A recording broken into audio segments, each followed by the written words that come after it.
Convener ng Health Philippines Alliance or HPA, si Mr. Ralph Degolacion. Magandang hapon po sa inyo, Ralph. Yes, magandang hapon Ma'am Nina and Sir Migs. Hello, sir. Maraming salamat po sa pag-anyaya sa Healthy Philippines Alliance. At kasama rin po natin si Miss Beverly Samson. Siya po ang Project Manager ng HPA Food Warning Labels Campaign.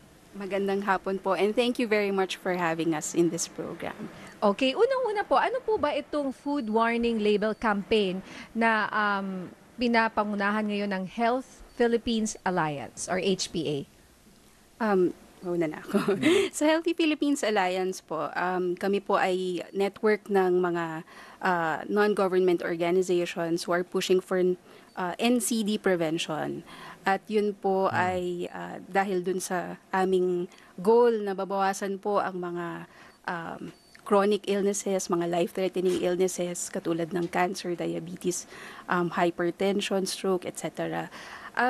Gusto po namin na yung ating one of the risk factors is unhealthy diet. Kaya po, we're pushing for better food environment.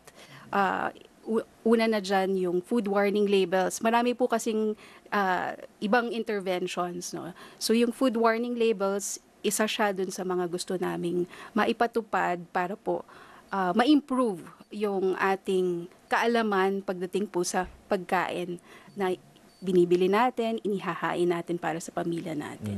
Napakahalagang paksa or usapin nga po ito mga kaserbisyo dahil sabihin natin sa doktor serbisyo, di ba? Lahat ng mga doktor na sinasabi nila na ha-heighten yung mga comorbidities is because of lifestyle.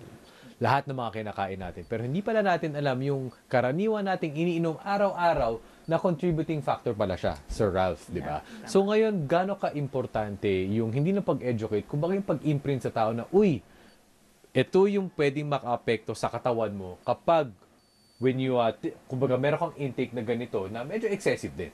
Yeah, actually, Sir Migs, ano yan matagal na rin, tama po yung sinabi ninyo, the doctors always say na change your diet or you have to look after your diet. Modification. Yeah. So, and what does that mean? Ang isa sa pinaka sa amin sa network namin, kasi marami po kaming mga patient groups na kasama. No? I mean, ang common na sinasabi nila is really the food that we take. And that is very important. Lalo sa ngayon, very fast face yung buhay natin sa urban sa mga urban areas tsaka sa mga it's important that we really make sure that the food that we take is alam natin yung laman at alam natin na ito ay masustansya at kung ito ay makakasama sa atin. Kasi for example, sa Philippines, 7 out of 10 ng mga Pilipino ay namamatay because of non-communicable diseases. So that includes cancers, diabetes, or even yung complications sa puso. 'Di ba? Alam natin 'yon. Pero ayaw natin na maging part of that statistics. So we want as part of intervention, marunong tayo magbasa ng label na sinasabi. Ayun. Sa mga, sa tingin po nila, medyo complicated. Kasi ako tinitingnan ko rin sa likod, di ba? May mga 0%, ganyan-ganyan. So, hindi sapat para sa inyo yung, kumbaga, ingredients ba yon, di ba? Sa likod nandyan. Ano ba itong food warning label? And how would you want to have it done?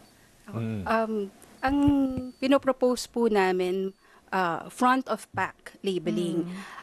Base kasi dun sa pag-aaral, hindi lang po dito sa Pilipinas, kundi sa ibang bansa din, halos hindi siya pansinin pag nasa likod, ang nutrition facts. And dun sa survey na ginawa ng FNRI, isa lang po sa 10 Pilipino ang talagang nagbabasa. Yung kalahati ng populasyon po natin hindi nagbabasa, hindi po interesadong magbasa. Yun ang lumabas sa kanilang pag-aaral. At yung mga natitira dun sa, bali 4 of the 10, nagbabasa pero paminsan-minsan at malamang expiration date pa yung hinahanap. Totoo yan. Yun po. Expiration Okay pa ba? Di ba? Expired, di ba? Minsan ka beyond meron pang ano Nins Ano ibig sabihin ng expiration tsaka nung best before? Di ba? Anong kaibahan nun? Oo. Well, Tanong natin, Sir Ralph, Oo. meron ka bang Meron ka bang insight parang, sa best before or and expiration? interpretation?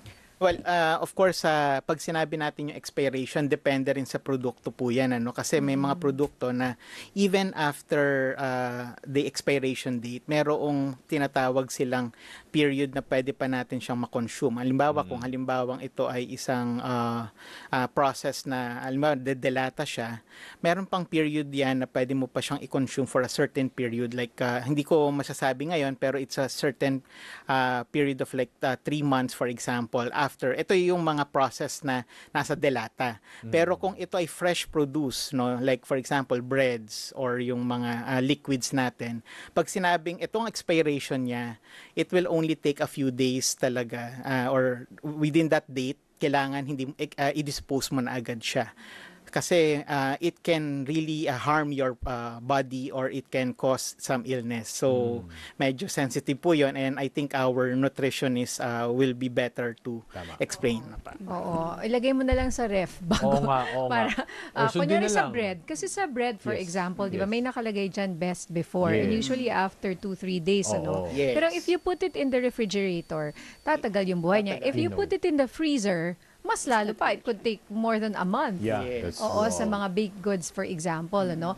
But going back to food label, and gusto nyo siyang ilagay sa harap po ng pakete. So ano po yung, can you give us an idea? Anong magiging itsura nito? Anong kulay? Anong mga ilalagay po ninyong food warning signs po dyan? Actually, Nins, kanina, nakakita ko ng sample. May sa ibang ano to, sa sample. ibang teritorya. Pero Hindi syempre, sa Pilipinas. Hindi sa Pilipinas. Pero syempre, wala pong branding yan sa iba pong territory. Pero more or less, sige sir, pwede nyo pong i-explain ano po yung nasa harap na Di bale kulay po. itim. Opo. Ayan, di bale, sila naman po Sila ay naman po. close up po nila yan. Opo. Yes. So yung black octagons, meron siyang information kung ito ay excess calories, excess in sugar, excess in saturated fats. Meron din kasing labeling na high in, mataas sa asukal, asin, taba. So ito po yung mga produkto ng ibang bansa na Korean product siya.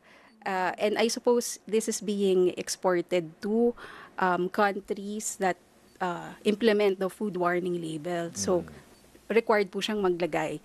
And the other one, ang excess is being implemented in Mexico and Argentina. So, mga Latin American countries po ang mga naunang nag-implement nito, specifically Chile. So, In Spanish, Nins eh. Okay. Fish. Pero Oo. ang nakalagay excess. Kung Excess. nyari Exceso, excess sugar, oo. excess salt, ganyan, or sodium. Salt Exceso and sodium. azucares. So malamang azucares, Excess. sugar. So Oo. yun lang ba yung word na yun? Excess, ibig sabihin sobra? sobra. So pag sa Pilipino, sa Pilipinas, anong gusto nyo makitang words? Nag-survey din po kami through SWS, no? Kasi kailangan din pag-aralan kung paano siya i-implement sa Pilipinas. So, nag-test po kami in the vernacular kung mataas sa, sobra sa, and we also tested excess and high in. So, ang lumabas po, ang what explicitly communicates health risk would be mataas sa among Filipinos. So, nationally representative naman po yung result ng SWS. So, may preference for the word or for the label na mataas sa among Filipinos. So kapag mataas sa, you think that ito po ay magiging impactful? Na kapag mataas sa, Sir Ralph, isa, kumbaga, makaka-realize. Yun naman yun eh. Di ba? Yep. Real talk lang. Ay, naku, mataas pala to sa ganito, ganyan. At Yeah. eventually, it will lead to blank. Apo, tama po. Actually, 6 out of 10 of those who were surveyed said na they prefer yung ganong klaseng label at tingin nila mas madaling maintindihan, mas madaling basahin at mas mapapaisip ka kung yun ba ay talagang pipiliin mo or hindi. Kasi ang pag sinabing mataas, ibig sabihin nun parang it could lead to something against your health. Lalo na kung ikaw ay health conscious or meron ka ng karamdaman, ko-compare mo if this is with your doctor. So yun po yung ibig sabihin ng mataas sa. So yun lang po yung word na hinahanap natin, no. Ang titingnan sa food label pagka ganyan, mataas sa, and then kung ano yung ingredient na yun na masama sa iyo. Oo. Yeah. Sige, Miss Opo. Babs. May tinatawag po na mga critical nutrients. Ito yun na yung mga identified na nutrients na maaaring mag-lead to non-communicable diseases. No? Kung mataas sa asukal, mataas sa sodium, maaaring mag-lead to diabetes, chronic kidney disease, so hypertension. So yun po yung mga binabantayan na nutrients. And typically sa ultra-processed food, mataas talaga siya sa mga ganong klaseng pagkain. Kaya po, we're very particular in regulating ultra-processed foods through food warning labels. Kasi in other countries that have implemented, siguro Chile, yung unang-unang nag-implement, a year after they implemented this, bumaba ang consumption po ng soft drinks. And nag-increase ang consumption ng bottled water. Nag-decrease ang consumption ng junk foods. So, ito po yung mga kailangan natin din sa Pilipinas kasi ang projection po natin ng non-communicable diseases, magdodoble ang prevalence by 2040. Wow. Ito yung non-communicable diseases, yung hindi nakakahawang mga sakit, high blood, hypertension, high cholesterol, diabetes kasama yes. dyan. Mataas Which can ang lead to. asukal, Oo. ganyan. So, okay, so mataas sa... wala na po kayong ibang kino-consider na iba pang words, kunyari mataas, or sa English naman, low, medium, medium, high, mga ganon. Did you also consider that? Yung labeling po na ito, yung food warning labels, yun talaga kumbaga sinasummarize niya na yung detalye ng nutrition facts para sa atin. Ang goal kasi is to inform you na kapag kinain mo itong produktong ito na mataas, chances are sobra ka dun sa daily requirement mo. So, kapag kumain ka ng isang produkto pa lang, kunyari, instant noodles po, no? Normally, makikita mo yung range nasa 700 to 1,500 ang sodium in milligrams. Kung hypertensive ka, ang pagkakaalam ko po, 1,500 ang limit mo for the day. So, sa isang noodle lang. pa lang. Yun na yung limit mo sa isang noodle. Magandang pwede nyo ba kaming bigyan ng idea yung mga ganyan sa isang noodle na pack sa isang tao ay yun na yung sodium na kailangan mo sa isang araw. Minsan sobra pa. Ano pa yung mga ibang pagkain Kasi na ganyan? kunyari kung instant noodles, so parang minsan hindi lang naman isa yung kinakain. Yung pancit Bitin yun can, yung pancit canton minsan 2, 3. Opo. So kung hindi po alam ng mga tao itong ganitong klaseng yung level ng sodium, then hindi na po nakakapagtaka na marami tayong dialysis centers ngayon. Ang tanong ko po, sabi nyo kanina, at least yung case study sa Chile, at least sa Latin America, na within 1 year of implementation, kumbaga nag-shift yung behavior. Yes. Speaking of behavioral, kapag makita ng tao na ganitong label, ano yung sa pagsusuri po ninyo, ano po yung nakita niyo ng behavioral change? Na kapag makita pa lang nila yun, merong automatic, parang snap sa kanila na, uy, magdadalawang isip na ako kung inumin ko to hindi. Opo. Yeah. Actually, doon sa survey, kung titignan po natin, it's really the awareness muna. Yung pinakamahalaga is awareness kasi for a very long time, as mentioned by Beverly or Bebs kanina, ang mga labels po natin nasa likuran. So parang at ang liit, minsan kailangan mo pa ng I think magnifying glass Technicality lang na nilagay mo doon para mailagay dahil kailangan. Yun. Pero hindi mo naman talaga siya actual na babasa. Opo. So ang ano talaga is kapag nakita may warning labels, automatic the awareness is heightened. And then second, yung choice mo to either purchase or maybe reduce yung pag-purchase ng produkto is nandoon. So parang ang ano doon is a change in behavior of our consumers. And at the same time, ang sa amin lang din, this could also trigger some form of, sabi nga natin, baka the manufacturers could also reformulate. Kasi masyadong mataas. Kung meron kang black na ganitong label, I think it's also for sa ano namin observation. Syempre medyo mag-ano ka no na Magdadalawang isip. magdadalawang isip na siguro baka babaan natin yung content ng ganito sa produkto ko kasi ayaw naman nating malagyan ng sobrang daming black na label doon sa ano, di ba? may Ah, ganon. pag mas maraming black na kasi yun yung kulay ng food warning niya. Yes. Tama. Mas maraming excess na bawal. Correct. Oo. Oo. Okay. At Ayan, ang dami o apat. dami. Ano yan? Ano yung sa cookie na yan? Yung mukhang Opo. paborito yan ng mga bata, ng mga anak natin. Opo. Excess saan yan? Ano yung apat na yan? Excess in sugar, excess in saturated fats, Okay. andito rin po calories ay nandito Yan. rin. So, lahat na po. Sir Ralph, hindi ako nagkakamali. Ito po, kumbaga, naipasa po ba? Bill na po ba ito? Naipasang bill na po ba ito sa Kongreso? Kasi kanina pinag-uusapan natin. So, nasaan na po tayo, at least ito po sa Pilipinas pagdating po dito sa usapang ito? Yeah, sa kasalukuyan po, meron na pong mga panukalang batas sa ating Kongreso, nakabinbin sa House of Rep at Representatives at saka sa Senado. So, kung titignan po natin, nandun pa lang sila sa stage ng committee, nasa filing pa lang, naka-file pa lang po yung mga bills. Miss Bebs, pwede ba natin banggitin yung ano? Okay lang naman. Ano? Only what you can disclose. Okay. Ayan. Of Yeah, course. filed bill naman. So, si Senator Risa is filed a bill. Ginagamit po yung warning label to mark products na hindi pwedeng i-advertise to children. So, yun yung, in summary, yun yung purpose ng bill niya. And several other representatives po in the House already filed either the standalone warning label bill or the comprehensive, kasama po yung regulation sa pag-market. Yun yung isang naging benefit of identifying unhealthy products.